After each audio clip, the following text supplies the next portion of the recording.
नमस्कार दोस्तों, कैसे हो आप सब। आशा करती हूँ आप लोग ठीक होंगे। तो आज सुनाएंगे आप सभी को प्यारा सा दर्द भरा सोहर गीत दोस्तों। सुनिएगा और बताइएगा कैसा लगा। पुराने जमाने का गीत है ये। एक तिरिया हाँ, उनका बहुत दुख पड़ता है। पहले वैसे बहुत ही दुख ज्यादा रहा सास और बहुत ही ज्यादा अपनी पतोहो को बहुत दुख देत रही नहीं। पहले का जमाना रहा। अब तो आपका ना ही है। अब वह थोड़े बहुत है, ज्यादा नहीं बा। बहुत बदलाव आई है, सब समझदार हो गए। अब जे सास पहले सहे यहाँ, वो अपनी पतोह को दुख ना दे चाहत यहाँ। ये चीज है। तो पहले झूठा ही कहा जे सास सहे रहा थी वो कहा थी कि हम सहे ही थे ना सहा। हाँ तो चला केहू केहू का अपन अपन सोच या। तो ये पुराने जमाने के गीत आ, सोहर गीत आ। तो चलिए कैसे सतावत यहाँ अपने पतोहू का सुनिएगा, फुलवाज करके सुनना।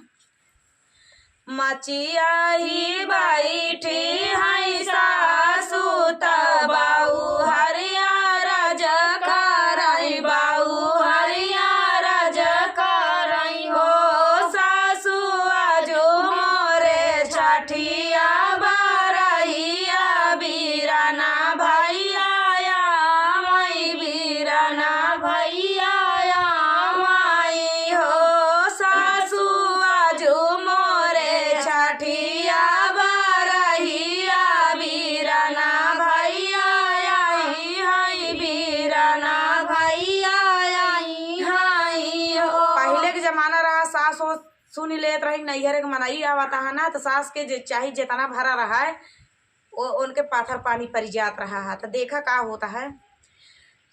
सासू काऊ काऊ भोजना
अब देखा बहनी, पहले का जमाना ये रहा है कि सुन लेते रहे पतोहो को नैहरे के मनाई आ जाता है तो उनके पाथर पानी पड़ जाता रहा। बताओ घूर उनके ऐसा खर्चा पानी नहीं है कि हाँ सब्जी पानी नहीं बा। घर में कितना भरा जरा रहा। मुझे बता दी घूरे पर का साग हुए ले आओ अपने बीरन भैया का खियावा।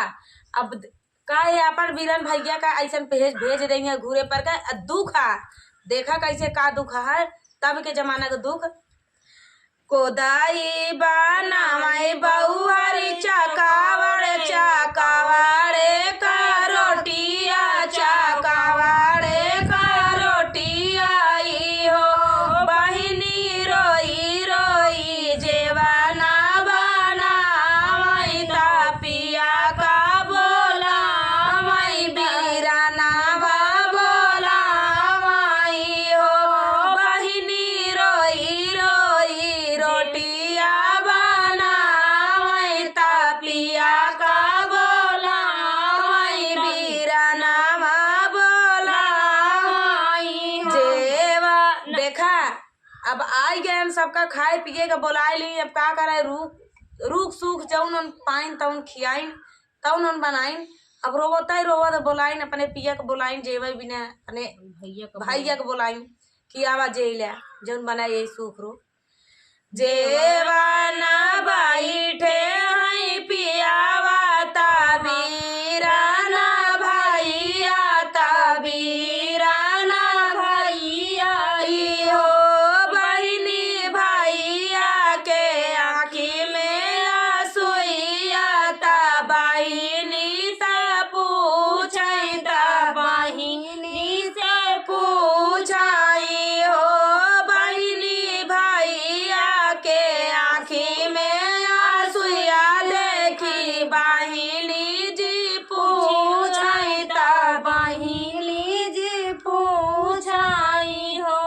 के साग चकावड़े के रोटी पर से दी दोनों थारी में दू जने सार बहनो जेवई बैठा हाँ आ जेवई बैठा हाँ बहनी रोवत यहाँ भैया देखें तो रोवे लागे कि भला बतावा हमारे बहनी की ये साज खाए के नहीं ना कि चकावड़े के रोटी खाए के दे यहाँ अगर चकावड़ा ना हो तो आज हम हमारे बहन हमका का खियावा।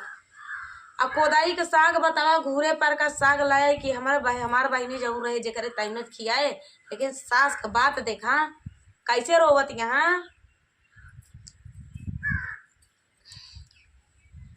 बहनी भैया के आँखी में आंसुइया ता बहिनी जब पूछे ता बहिनी से पूछे किया। अब देखा बहनी पूछत यहाँ अपना तो रोवत यहाँ लेकिन भाई की आंखें में आंसू देख लिए तो पूछत यहाँ अपने भाई से का पूछत यहाँ किया सुधी आई भैया बाबा कै किया सुधी मैया कै किया सुधी मैया कै हो भैया किया सुधी भौजी कैसे जरिया कावाना दुख रोया कावाना दुख रोया हो भैया किया भौजी कैसे जरिया कावाना दुख रोया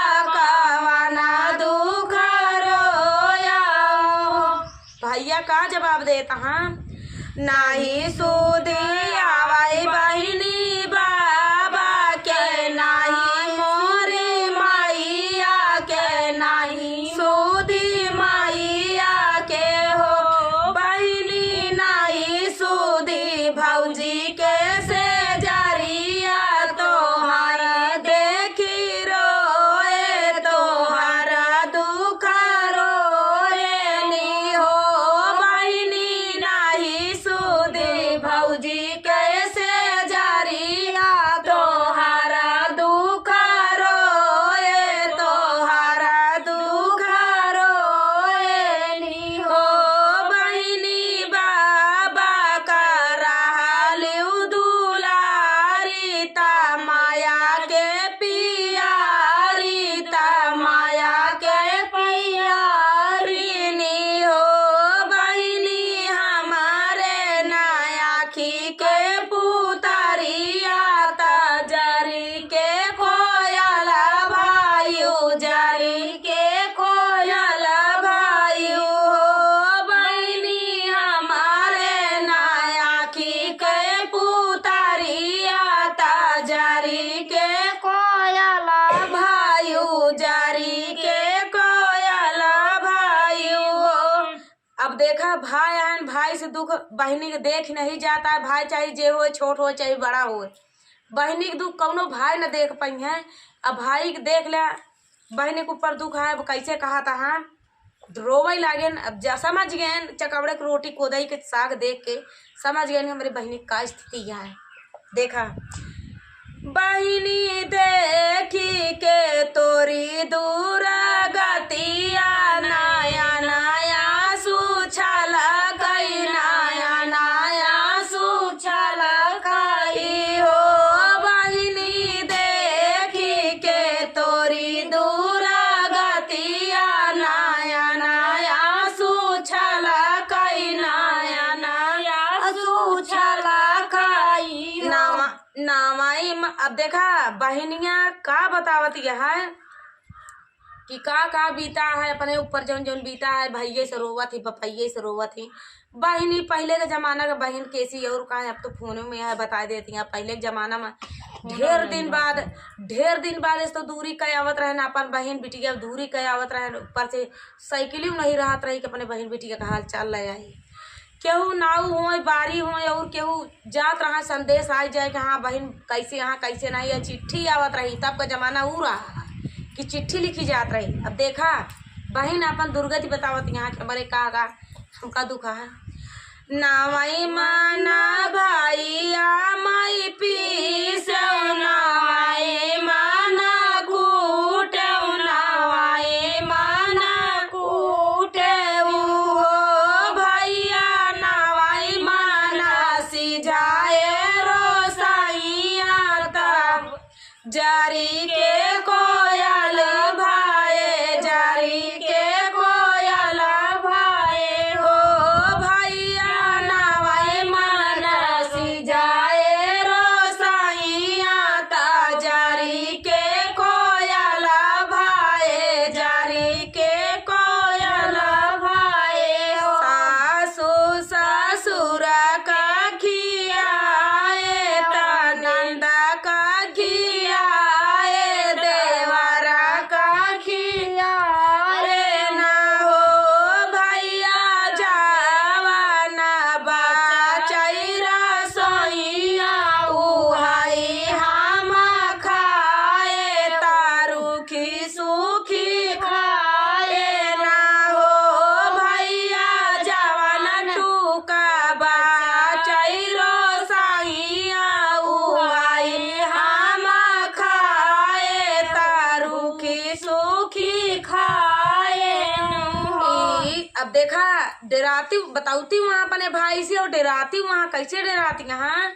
ई दुखा जिनी काया माइया से जिनी रे बापाइया से जिनी रे बापाइया से हो भैया अगुआ से जाई ई दुखा जिनी काया माया से नाही रे बापाइया से नाही रे बापाइया से हो भैया माही काया भाऊजी के भैया माई बाबा रही ई सब बने ओकरे बाद भौजी वाला चल ई है दुखा जिनी काया भैया बाबा जी के अगावाता माया जी के अगावाता माया जी के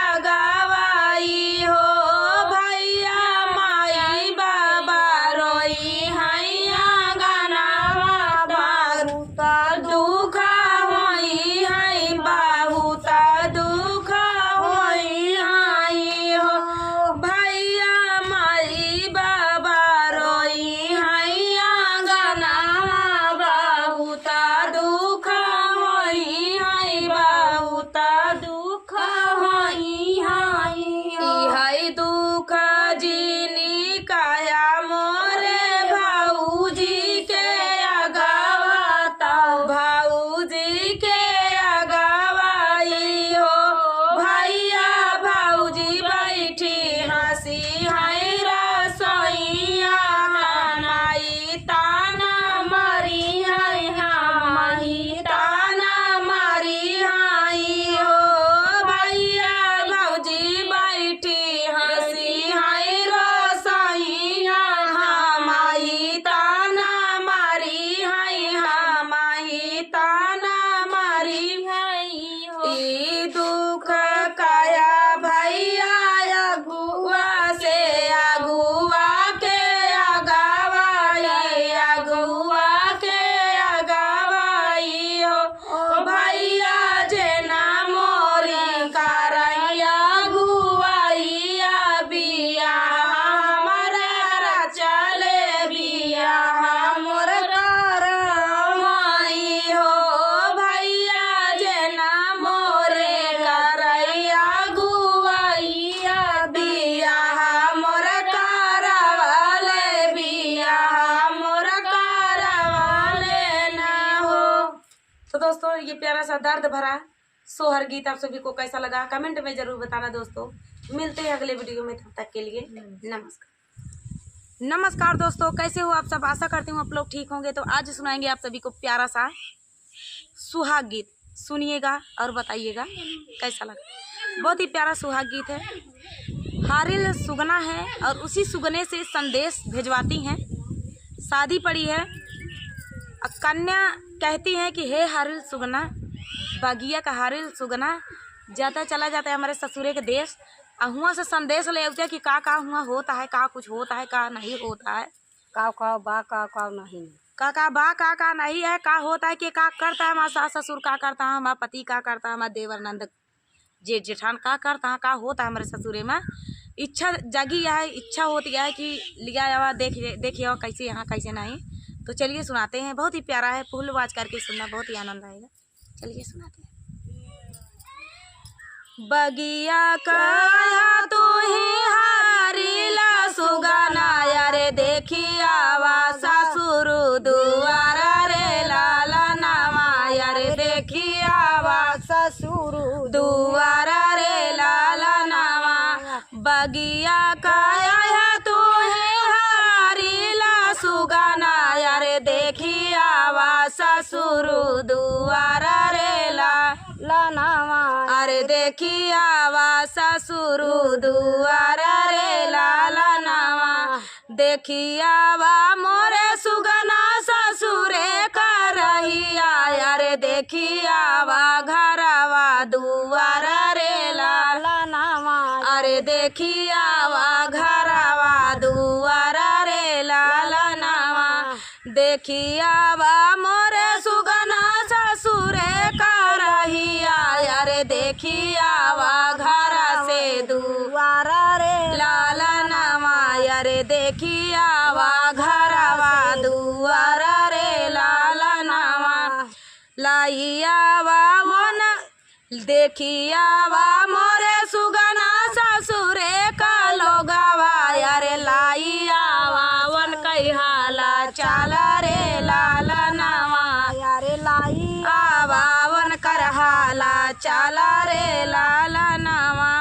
ससुर दुआरे का चांदना पेड़ावा अरे बैठे पंखा पसारा रे लाला नामा। अरे बैठे हैं पंखा पसारी रे लाला नामा। ससुर दुआरे का चांदना पेड़ावा अरे बैठे हैं पंखा पसार रे लाला नामा। अरे बैठे पंखा पसारी रे लाला नामा। उड़ी के जे सुगनाया कसवा में पहुँचाई अरे ससुरु के पहुँचाई दुआरा रे लाला नामा। अरे ससुरु के पहुँचाई दुआरा रे लाला नामा। उड़ी के जे सुगनाया कसवा में पहुँचाई अरे पहुँचे हैं ससुरु दुआरा रे लाला नामा। अरे पहुँचे हैं ससुर दुआरा रे लाला नामा। दुआरे पे बैठल ससुर का देखाई अरे गहना जे गढ़ल सोनारा रे लाला नामा।